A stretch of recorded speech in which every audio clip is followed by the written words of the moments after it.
Hello, and welcome to another edition of Coffee and Conversation with James and Melissa. And we're here on JLJ Media having our coffee, and we're talking.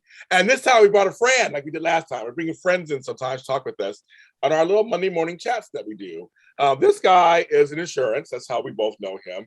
But also, he's the star of JLJ Media's latest runaway hit, The Email. It's our first audio comedy that did very well. Season 2 is happening. We're writing it right now. And he's also going to be starring in the upcoming Peppermint Winters. We'll have a different voice on that show too. That's coming out on, coming out on the 20th of September. So he'll be in that one too. Also, let's welcome our friend, Mike Scott. Hi, Mike. Good morning, you guys. How are you? Good morning. Good to see you. Likewise. You all look fabulous for a Monday morning. It's Monday. Thank you. Trying to get the hair down. But Mike, I want to ask you real quick because were you surprised when I told you guys we have a group email chain that we do?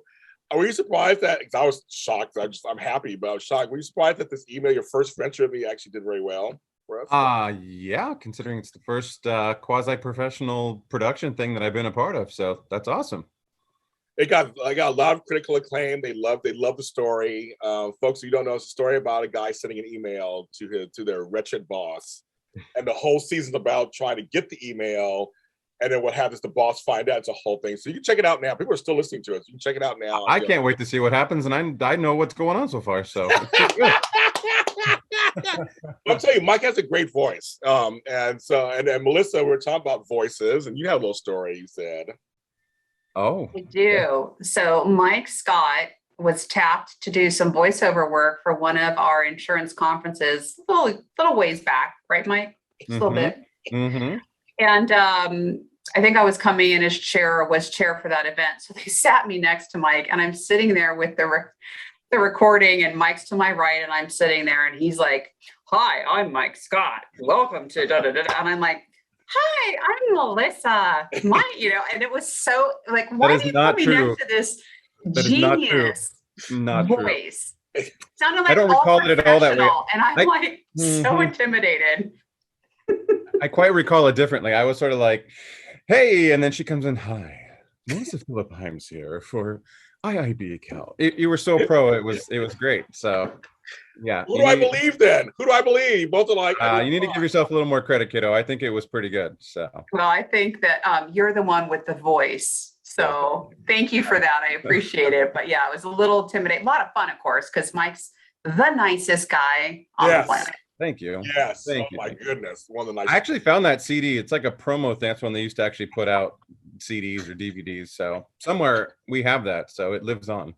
We'll have to pull I want to hear it now. I want to hear it now. Man, you just ruined my Monday. I totally want to hear it. Let's see how professional you were, Melissa. Hold on a second. Let me find it. Yeah. This is your life, Melissa.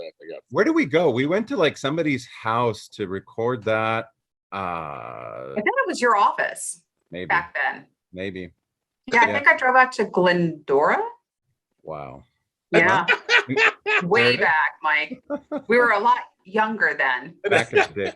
But we still look fabulous. So, hey. You do. Thank you.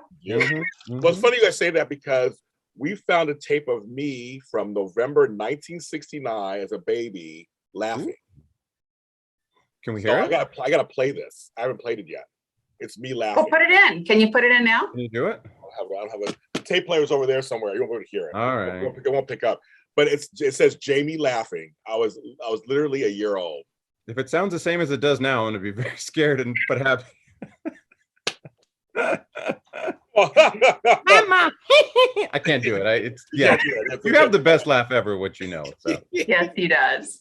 Well, that's why I posted. I was like, James, you laughed back then too. My father was like, yeah, you always were laughing. So I guess I was born. I was always laughing. But I gotta find my tape thing is way over there. I gotta find it, play it, to do that. That's so funny. But no, Mike, you have a voice, and I did. I remember. Did you ever DJ one of the conferences? Multiple of them. That's what I thought. I think I remember that. Actually, back to your tape reference, I was very shocked. So I did a stint one day on Kiss FM here in LA. I may have passed my my big opportunity, but it was a show that they would do a thing where they would bring in random people into the studio do an hour spot, and then they would send that off as lunch. It was called Corporate Takeover. And when it was all done, the guy who produced the show was like, dude, you should really be doing this. Like, here's my number, call me, let's do this.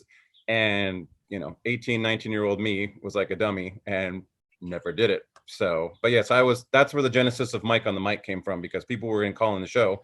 They're like, who am I talking to? These little girls. And the guy's like, say you're Mike on the Mic. I'm like, this is Mike on the Mic. Hey. I love it. Mike on the Mic. I love it. We'll have to compare tapes one day. I have it. I found it. I was very excited. So Mike on the Mic. That is so good. I love a good pun. I love a good pun. Mike on the Mic. There it is. That could be a cool podcast. But I mean, I can't compete with y'all, but there it is. No competing. It's all friendly. It's all good. Yeah. What's so funny though is you're 18, 19 years old, and back then getting into radio and stuff was harder. So you had somebody from radio, Kiss FM. Hand it to me in the biggest market in LA. Yes. So yeah. So you were thinking. So back then you were still thinking insurance is your way. You weren't even looking at. No, I think your first sentence was right. I just wasn't thinking. I was too busy just being me and doing life and a million other things. And anyway, it wasn't meant to be. Life works out the way it's supposed to work out. So there you go. It does. Yeah, and now I'm here with you. So. And you're doing my shows. That's right. Me and my business and my company. That's right. That's right. I'm successful with the email. And Pepper Winters, he puts on this voice. He just chose a voice that's very, I call it Dukes of Hazzard.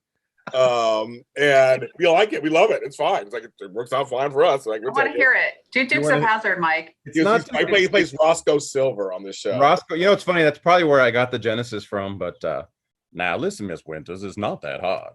I mean, you go over there, you get the microphone, you tell the people what they want to hear, and that's about all there is to it. But I have to be careful, like I said, because he could turn into Morgan Freeman really fast if you're not careful. When Andy first came to Shawshank, it was, so it's hard. Yeah, I don't want him to be too Southern, but doing my best to just give him just a little interestingness. And he's a little sexist. He's a little whatever. He says his things are inappropriate. Yeah, he tells her to sex it up and things like that. So yeah, he's kind of like the Michael Scott of the South. Yes, but basically, right? Basically. Yeah. Basically. So, and when we wrote him, we thought that would be kind of funny to have, because it's like a Mary Tyler Moore set North Pole.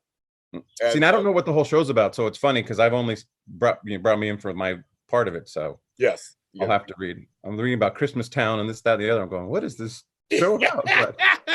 It's a spin-off of a popular show we did too called Mistletoe Road last year. So you have to listen. So you have to listen to the whole. Pepper Winters. It comes out, like I said, next week. So you have to listen to the whole thing. And, all right.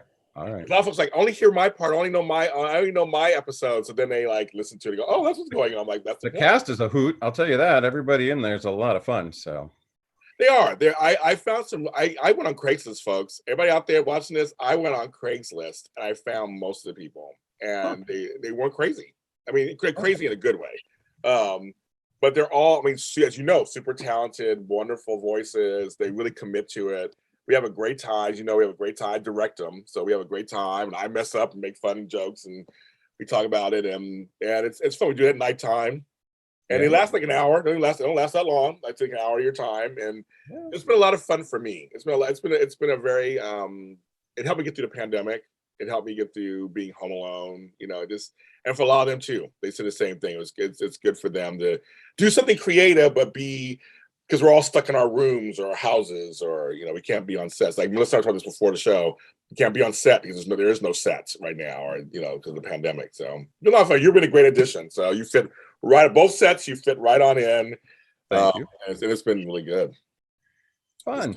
No, I'm enjoying doing it. It's fun just to be a part of something like that. So it's a very collaborative type of environment, and like you said, it's good people. So it's fun. You sound like you're being interviewed, just a little bit. What I do?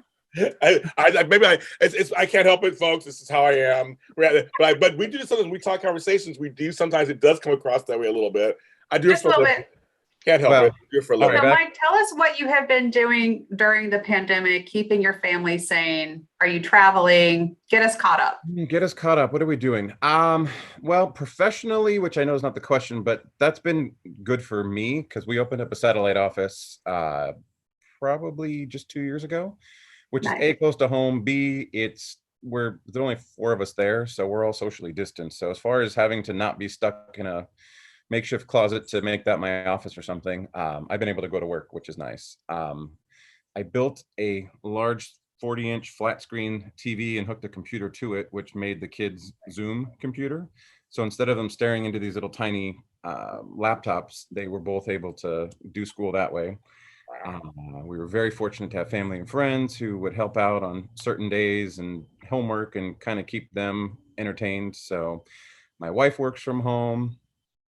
So that part of it, we just made work. I think everybody kind of had to. You didn't have a choice, right? So there's a dance studio close by that the girls are part of, and they've really started to enjoy doing that. And she keeps the studio at a minimum amount of capacity, so the kids have a safe environment to learn there. And then as far as us, yeah, I mean, obviously things have been shut down. You couldn't do Disneyland and you couldn't do those types of things, but we did some trips just with us as a family, and we're very fortunate and blessed to have really good friends that, you know, they have their house and their pools and stuff like that to where we can all just get together or have people over here. So I know it hasn't been as easy for a lot of folks. It's been obviously a big struggle, and a lot of people have been affected and devastated in some cases by it, but we're lucky. And then we also decided to take on a renovation on the house. So if you hear hammers and saws or whatever, it's we're adding on to make the house a little bit better. But gosh, what else? Well, did you just celebrate an anniversary?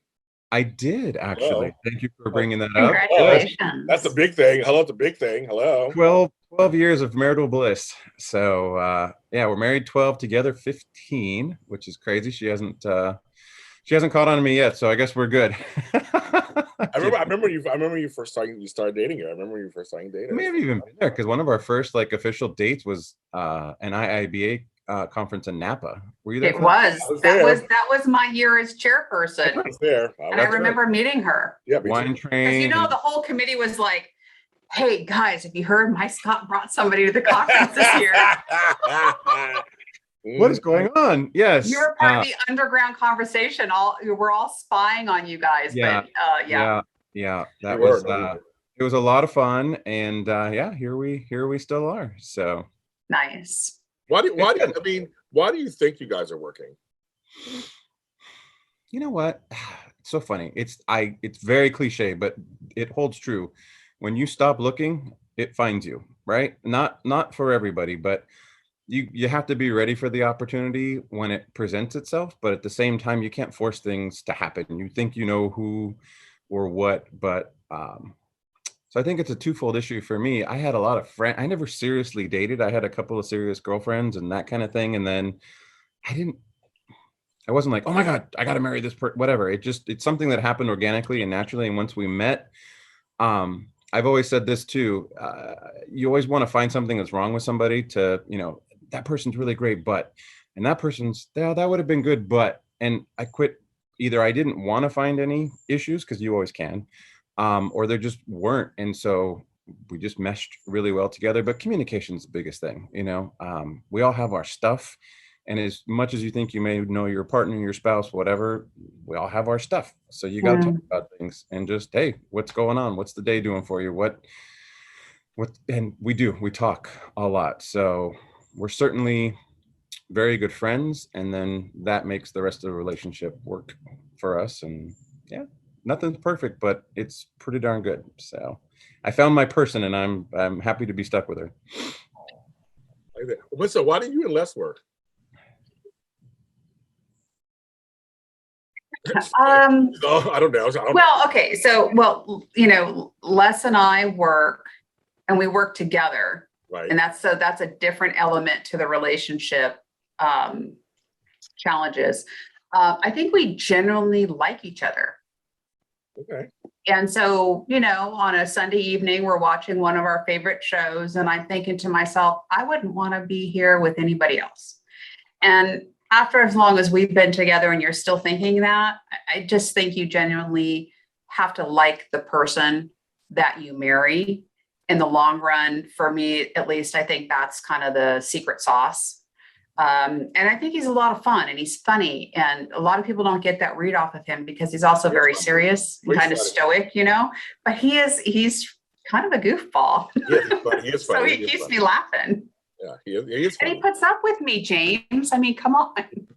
That's the important one, is finding somebody that'll put up with our stuff, right? Yeah, I mean, you know, it's a trade-off. I like Les, by the way. He's a character. I've gotten to see him kind of in both facets of professional and having fun, and he's a great guy. So Thank you. I think so too. Yeah, he's funny. He is funny. What's going on in your love life, Mr. Lott? I know, James. I wish tell us. nothing. Let's get that one back around. Okay. What's going on? I wish something would happen. I'm ready. I'm like, it's the pandemic changed everything. Yeah. As it cut down, there was zero dating. I mean, it was just like, what do you do unless you know the person? I didn't, especially last year, we didn't know exactly how it's transmitted or what's going with the whole COVID thing. So it was kind of I just stayed home. I mean, I have an immune system that's compromised. So it was like, I didn't touch nobody, see nobody, look at nobody, whatever. And you can only do so much online. I've been on some of the apps, and you go online and I've had last year I had a lot of great conversations, but then when it came to like, well, can we meet? How should we meet? What can we do? I did a couple of things. I did a couple of online dates where we did through Zoom. I did when my friend said, James, do an online date. Like, you each order food. So we each ordered, I just one, and I'll tell you one story. So we each ordered, I never talked about this ever, actually. It's so funny. So we each ordered food from the same restaurant. And we each had the same bottle of wine. It was Trader Joe's, $2 Chuck. And we had the bottle of wine. And we sat in front of this and we ate and talked. And it was very nice. But then he ghosted me later. That's another story. But the point was, the point was that date was a nice date. I count that as a nice first date in my history of first dates. It was oddly normal, even though we were talking like this. We were eating, and it was almost like we were having the same food. We literally were having the same stuff, and it was like a 3-hour date. Wow, it was very nice. It was this nice kind of thing, and I was hoping something would work out, but it didn't. But then other than that, it was like, well, and then when I got vaccinated, I went on one date in person. But we wore masks though still and met up, and it was nice, but we weren't a match. We just weren't a match. We're too. This person wanted kids and stuff. I'm like, I'm too old for all that. I did that already. On the first date, you knew that?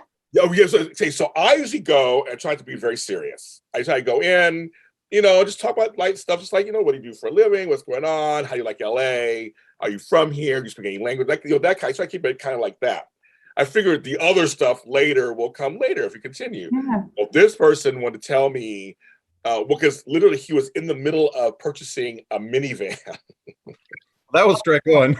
That's one. Here's your sign, James. And I was like, hello. And it was like, so he was purchasing a minivan because he wanted to get some foster kids, but he already he's our age, which you won't say on camera, but it's our age. And he already had grown kids. So he's like, tell me the story. He goes, I'm crazy. I go, no, he's crazy. It's like, maybe you just like kids. You like lots of kids. And he wants to get a bigger house. So he was actively, not just talking about it, he was actively looking to make his life bigger for kids. And I was just like, I'm old, I'm done. See you later. It just didn't work for me. Good for him, just not for you. That's not okay. For me. Right, no, exactly. As I said, I wish you the best of luck and all that. And what you're doing is God's work. Because you're taking in foster kids, and that's a great thing. That's not my life. That's not my life. I have kids and grandkids, but they're not. They're grown, and I see them, and I give them back to their parents. That's what I do. I get to go home and be myself and do what I need to do. So it's tough. And right now, there's a big divide with who's vaccinated, who's not vaccinated. Are you telling the truth? Are you not telling the truth? So dating in LA, especially, there's also the whole thing too, of course, of they know once they find I'm in entertainment. Can you read my script? Can you get me on TV? Like it's like I'm looking for a life partner, not a producing partner. So I have those things going against me right now. So it's I'm looking, but I'm just I don't know nothing. So I watch TV alone. Out there, all good. That's fine. I got a big TV. It's fine. We're okay. So yeah, but I'd love to. I never talk about this. It's so funny. I never talk about this. I can tell you're a little nervous. I know. Like, I don't talk about my I'm personal. kind of enjoying it, James. I know you are. I don't talk about my personal. Yes, it's good. You're the one always asking the questions. We just get to answer them. So now we get to turn the microphone around. That's right. A lot. If I could blush, I would be. So yes. Mm-hmm. Right. I probably a little bit. Yeah. Maybe a little bit. So yeah. So no, there's nobody. But I would love to have some. I would love to be in love. I love being in love. I would love to have it. Yeah. I have a lot of love to give. You're surrounded by a lot of great people, and when it happens, it'll happen. It's cool. Yeah, it'll happen. I guess. It's just that this pandemic really has made things really harder. Because I think things would have been different. If there was no pandemic, I would have been on dates. I would have been doing all this stuff that I just normally been doing. But it really stopped everything. Because you talk about you don't even see your friends, you couldn't even see your family. So then how do you go on a date with somebody? Pretty convenient on the Zoom thing, though. If you don't like the person, oh, sorry, my internet connection's going a little bit. Yeah, gotta go. I know, right? It's way better, and no driving anywhere. No having to go through. Oh, but here's so funny. So it's sad for me. My favorite first date place in Los Angeles just closed down yesterday. I'm so sad. Kitchen 24 in Hollywood on Cahuenga Boulevard. Shout out to you, 24. They were there for 12 years, and that was literally my favorite first date places. Why was that your first date favorite? We say that 5 times fast, Melissa. First date favorite. First date favorite. I need more coffee. I'll just sit and listen. First of all, the food, the menu is great. The menu, there's one in West Hollywood that I go to too, but the one there, the food is a big selection of food. So from vegetarian to meat eater, breakfast to dinner, light to dark, or whatever you want. They have some really fun choices, really good food, good pastries, everything. Service, great service. I used to work in food service and retail. I'm all about great service. They were great service, cute decor, comfortable booths. So the seating was comfortable. And for me, because LA's so big, you may meet someone who doesn't live near you. It's just very common. Not everybody lives in Inglewood where I live. So unfortunately, Valentine's Day was a good middle place to meet. Like if they were in the valley, we were talking this earlier, when they would come over the hill, I'd come up. It was literally the same distance. So that was a good place to be. And you're in Hollywood, so if you want to do something afterwards, you're near other things. You go to a bar, a lounge, whatever, get ice cream, whatever. You're near Hollywood and Vine, so you're just near all this stuff. But the food was good, service. I'm so sad. The one in West Hollywood's still open. I had my 46th birthday party there once. And it was good. So I mean, they're still good. So they're outdoor and everything. But just this one was really cute. It's just on this little strip of Cahuenga. I kind of liked it. So I'm sad. So I'm sorry. Shake it up, but that's a bummer. It is. It's kind of sad. I'm like, but speaking of dating, like that was my easy place to go to. So I knew, because I always try when I go on dates, and they say you choose or you pick the place. To find a place that I think is neutral for people to eat. Because I'll ask them, like, do you eat meat? Do you not eat? Especially in LA, are you a vegetarian or vegan? Like, what do you do? But some folks are like me, I'm lactose intolerant. So certain restaurants, if they're very dairy heavy, I can't go there.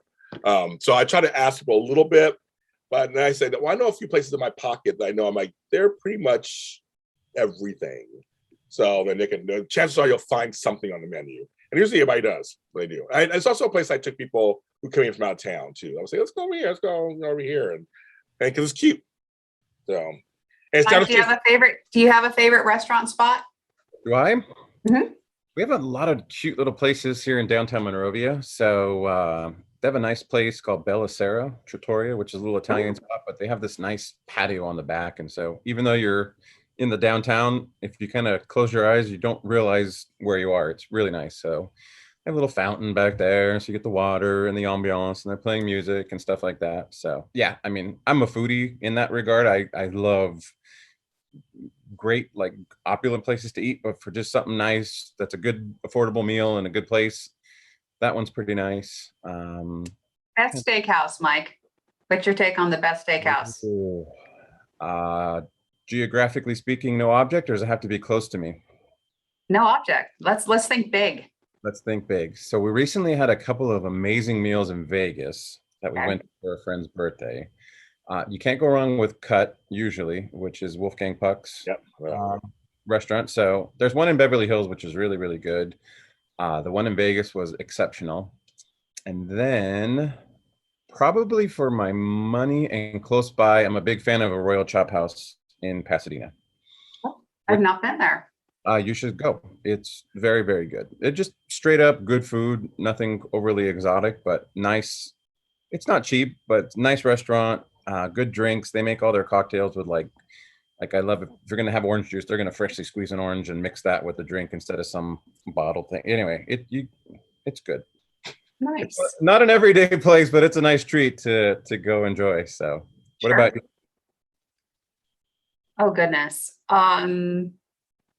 You know, I'm gonna say Ruth's Chris only because there's a lot of competition in that space. Mm-hmm. Only because it's the first time that I had steak with melted butter seared into it. It was delicious. Okay. But you know, I actually, my stepson is really great with the barbecue, and we have a Traeger. And so when he grills up steak, it's hard to beat the backyard barbecue smoked. And he'll throw some butter on it for me. So, What a guy. Close your eyes and pretend we're at Ruth Chris. Yeah. See, I like good old Morton's. I like Morton's. Morton's is old traditional favorite. I like this. They have the best chopped salad there. I've They ever had do. the best chopped salad there. They do. I love their. And they've got a great wedge there too. Yes, they do. I know. I've had them both. I like theirs. I just think that just the steak is really cuts like butter. I just like they make it perfectly every time. That I've never had a bad meal there. If you come to Monrovia, go check out the Derby. That's also good too. Oh, I like the name, the Dirty. The question to me, Mike Scott, is I live in Inglewood. Why in the F would I go to Monrovia? Because you're going to come see me and we'll go have some dinner. Okay, well, there's my reason. Okay, I'm like, I don't know where Monrovia is. So I'm like, I don't know where that is. I'm like, where's Monrovia? I've heard of it before, but I'm like, somewhere. I have a friend who lives in LA, and I used to tell him it's near Pasadena, and he drove here one time. He goes, "You're full of crap. More like it's past the arena, because you have to get the 10 to the whatever. You got to get to the 210 and get over here." So, okay. Yeah, I know where Pasadena is. Yes. That is. But Monrovia. I think I read somewhere once that Monrovia is one of the oldest cities in LA. Could be. On a bus or something. I read that. It was a bus. It was a train. Sorry, the metro, the LA Metro. Years ago, they'd have each of the cars would be like from a certain place in LA. I don't know if they do it anymore, but I remember seeing some about Monrovia. I was saying Monrovia. I like the name Monrovia. I want to name my kid Monrovia. I don't know. It's like a country. And then I was like, where is it? And there was like, I think it's something like it's one of the oldest cities in LA, I think. Could be. I could be wrong. I don't know. I mean, I was reading on the LA Metro bus. I don't know what's going on. I like Azusa's slogan, which is everything from A to Z in the USA. Azusa. That's like that's a good one. But yeah. Are they lying though? Is there everything from A to Z in Azusa? Yeah. There is truth in advertising, right? It's a lovely city. Fun fact about my house. So if you've ever read The Jungle by Upton Sinclair, which is a famous author, you've heard of Upton Sinclair? No? I've heard of him by that. So his house is 2 blocks over from this one. And the history is that he built my house for his secretary. Yes. Back in 1920 something, whatever it was originally built. So so we're in Upton Sinclair's mistresses / secretaries. So you're living in a whorehouse. Got it. Well, got it. Yes. Nice a whore's house. A whore's house. Excuse me. A whore's house. That's what I meant. Yes. No. Yes. There's nothing like a good scandal. Now, come on, guys. Come on. Hello. This is LA, Hollywood. Come on. We like scandals. Could be all BS. I don't know, but so they say. Which might build me a house just because. Well, that's not happening for either me or Melissa. I'm not getting houses built for us. Yeah, no. No, not at all. Like, sure. It's funny because I've been to Duarte. I was taken out there once, and I was like, and we got out there. I was like, where the F are we? Because I don't know where I am. Do I need a passport? Am I safe? Like, what's going on here?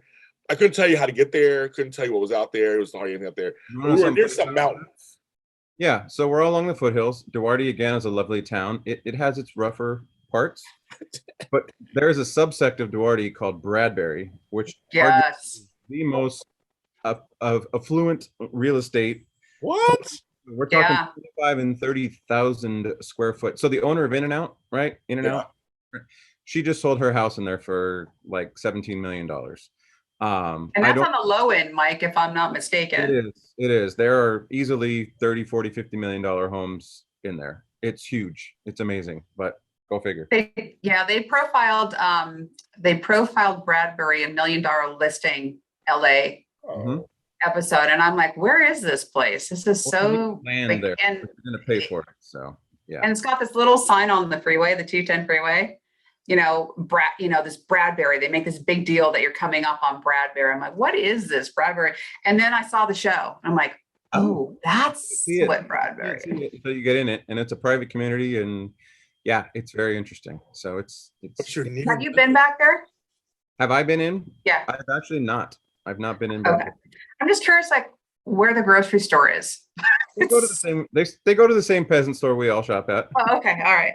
I thought maybe something behind the gates, something special. Are we sure they go shopping, or their people go shopping for them? I'm sure. Yes. I interviewed a celebrity once, and she was like, "I don't know the price of nothing anymore." Oh. Okay. I'm like, okay, got it. I'm like, well, cheese is expensive. I can't say. No, but yeah, she didn't know the price of anything anymore. So I'm just curious. These folks, they don't go to the store. They don't go to Ralph's. It is funny because you'll be going up the same street. So you go up the freeway on Mountain to get there. And you know who's going to Bradbury because it's the Ferraris and the G-Wagons and the whatever. And they turn right and the rest of us turn left. I just turn left like that. Just like life, Mike Scott. That's just like life right now. I'm very happy with my turn. So. Yes, we all always turn left, and we have to go left. That's what we have to do. We'll get to turn right anytime soon. It's better to visit people that turn right because they get to pay for it. You just get to enjoy it. So that's true.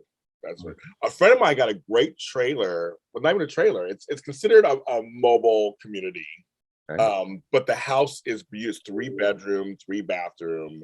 Oh yeah. I was like, this is in Long Beach, and I was floored. I mean, I'm a little shady, so I came, and she's a good friend of mine. So I came, and I was expecting like a motorhome and a hookup, and she was like, "No, James Lott Jr., I told you it was a nice place." And I'm like, I hate to sound like I'm so shocked, but I literally had no idea. I had no idea, and I'm sorry, I was a little shady. I was shady when I was going. I was ready to get a little attitude, like, it's better than a motorhome. I was like, your house is better than mine. Where do I live? They're nice. The double wides aren't what they used to be once upon a time. Not anymore. I'm like, and her house is, she can actually take it anywhere she wants to go to another place. I mean, she owns it. It's hers. It's just in this gated community in Long Beach.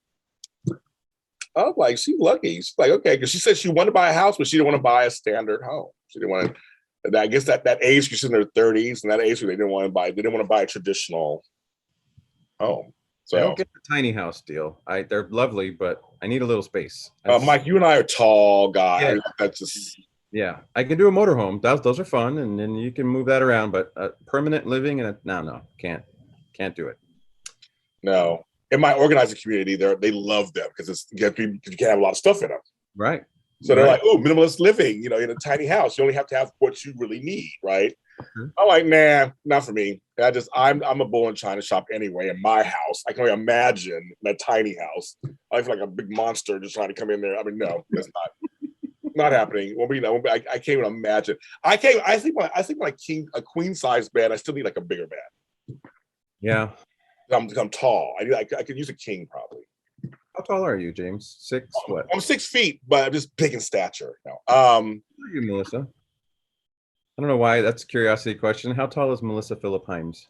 I'm 5.25, Mr. Mike Scott. 5.25. 5.25, because the quarter does matter. You must wear My those husband is 6'3", 6'2". My stepson is 6'3", and I mention them because we all live together. So I'm the little person in the house.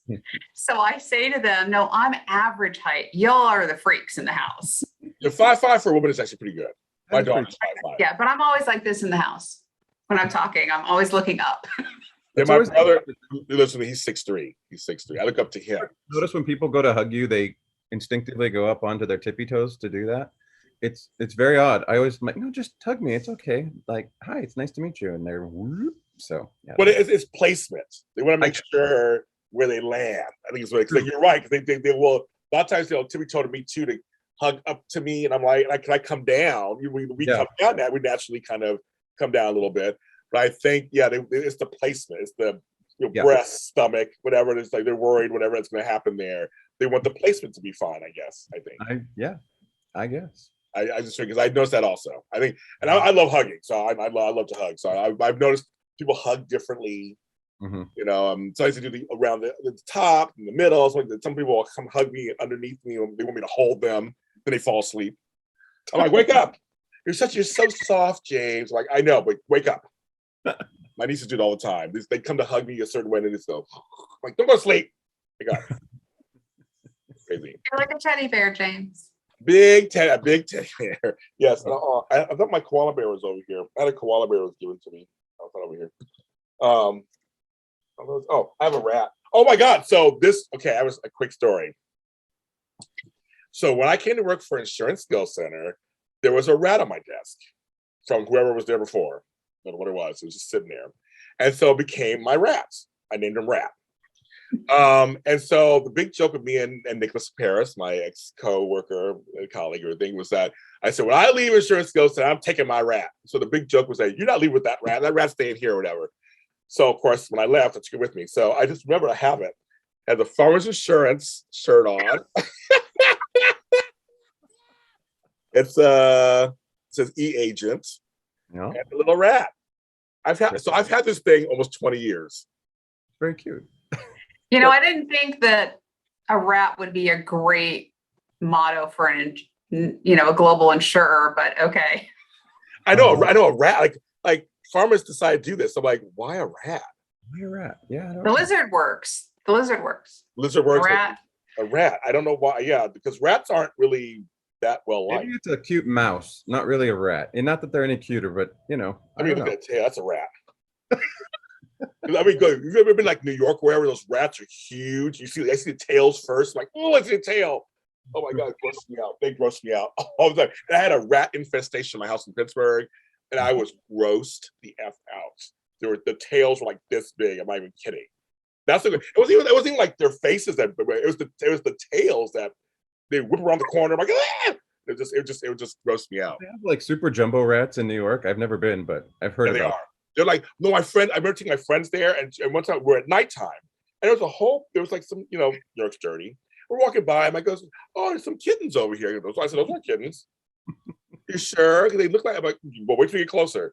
And she saw there were rats eating. And she was like, gross. I go, yeah, and they didn't even care. They didn't care about us. And I was like, they didn't bother you. They're just like, they're doing their little thing over there. But she learned, and we were in the subway, seeing the rat run across the other side. And she was like, that's not a kitten. No, it's not a guinea pig. It's not a hamster or whatever. It is a total. They feast off of whatever New York has to offer. So I guess that's why they're so huge. I know have a lot to offer, apparently. a lot. And then I guess they're good for being E-agents. I guess I don't know. I mean, that's just like a rat. I mean, this is gross. I mean, the rats in Pittsburgh were big too. I think they were from the river, so they're really something about the river. I guess there are 3 rivers in Pittsburgh, but something about the river. They were huge, and then the lady next door was feeding them bread. So she was bringing them up the hill to our house. I had to scream at her and tell her to stop doing that. Because my house and the next house, we had to fumigate. Because and so they bruxate. I mean, they have to always keep bruxating to live. When I closed off the areas, I could hear the squealing. So yeah, I sold that house. I know. As for our morning talk, I sold that house. Thanks, James, for that visual. Yeah. Appreciate it. If I have to remember it, now you have to remember it. Right. Sharing is caring. Bruxating. Bruxating, yes. I had to learn what that was. Like, what's bruxating? Oh, it's teeth. It's chewing. That's what bruxating is. But yes, but anyway, so that's the thing about the rat. So I've had that rat 20 years, about. So it's with me now. It's with me now, my custody here in Inglewood. Take that, Insurance Skill Center. Yeah, Insurance Skill Center is mine. I did. When I left, I was like, I almost left without it. No, my rat. I came to LA. It's like, I'm taking that rat with me. That's the only thing I took with me, with the rat. Well, you're obviously connected because you still have it. I still have it. So, when you see the rat, does it inspire good feelings? It does. To the rat, it was always funny. It's sitting next to my desk, but it was sitting on. Well, actually, it's sitting on a cup right now with a pom pom with hope on it. Oh, see. That's very sweet, actually. It is. I can relate to your rat story because eons ago, when Karen and I were first dating, we went on a friends trip to Europe. We went like 14 of us or something like that. And it was great because we'll never be able to do that again. That time in life, that age. Yeah. Freedom to do that in that group of people. And we flew, I want to say we flew Qantas. And so their little guy is a little kangaroo. So our friend decided to mix Ambien and free red wine on the trip over and almost got ejected off of the plane, probably mid-flight. But she ended up keeping this little kangaroo doll. And he became the mascot for our trip. So everywhere we would go, we would somewhere and we'd all take a group pic and here's Rue. So somewhere in my closet in the house, I have Rue. And he traveled all over Europe and Italy and all over the place with us. So nice. It's funny about the mascots. We, Les and I were on our way back from a camping trip from Mammoth area. And we stopped into this random, convenience store, gas station. And I got out of the car and I noticed this little frog, and it's a plastic frog. And it's like a dog toy because it squeaks a little bit, just laying there. And I thought, that is so sad. Somebody lost that little frog and now it's like 100 degrees. He's on asphalt alone in a parking lot. So I adopted the frog. We named him Froggy and he takes road trips with us. We put him on the dashboard looking out so he can be our mascot every road trip we take. And 5 minutes later, when the family came back to retrieve their frog, they were heartbroken that you stole it.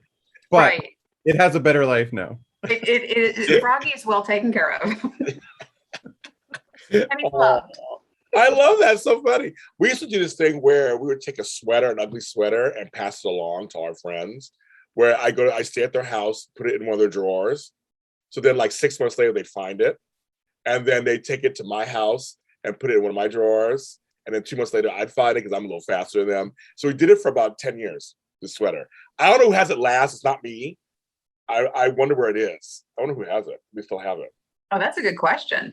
It was a funny. Half the people I don't talk to anymore, so I don't even know how to contact them. I don't even know where they are. Imagine the stories that traveling ugly sweater has. Yes, it was a hideous. It was like a Cosby Show sweater that went wrong. It was like it wasn't. It was just like there was that all these patterns on it. It was bulky, whatever. And so I wore it once. And they're like, James, it's ugly. I was like, you're right, it's ugly. So we just kept playing around, going. All of a sudden, they're going through their clothes, and they were like, the sweat. Oh, Dave, the sweater. And then you knew they were going to do it back to you. And then we just kept doing it. There's like 5 or 6 of us. We just kept passing it around for about 10 years. And that sweater, I don't know who got it last. That's guy was. And we'll end it on that note. We talked a little longer than we were going to. This is great.